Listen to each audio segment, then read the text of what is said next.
Shop tools, tips and tricks, edge finder maintenance. In this video we're going to cover the three main procedures to maintain your edge finder and give it a long life.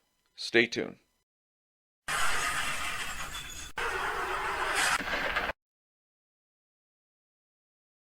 Okay, in this procedure we're going to snap the edge finder. We're going to run it up against the edge of a piece of paper while rotating it, and that will clean all the oil and debris that's inside of the edge finder.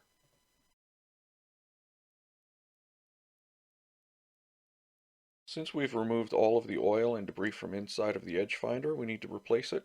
So we snap the edge finder, put a small amount of light spindle oil inside. This is the part that most people forget. They need to demagnetize. Because it's a piece of metal, it can be magnetized. By demagnetizing this, it'll stop small particles from sticking to it. How does it become magnetized? Through static electricity from rubbing up against a piece of metal or touching other pieces of metal that have been previously magnetized.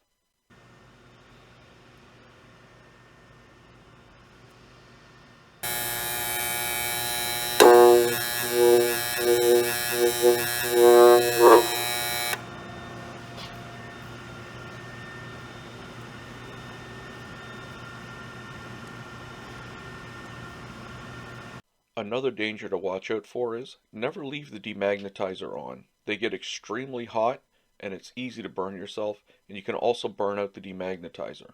Another option for the home shop is one of these small screwdriver demagnetizers. I don't personally have one, but other people tell me they work well. If you enjoyed this video, please check out my other videos at Shop and Math. Also, if you enjoyed the video, please like and subscribe. Just push on my face right below and you'll be subscribed. Thank you very much. Enjoy.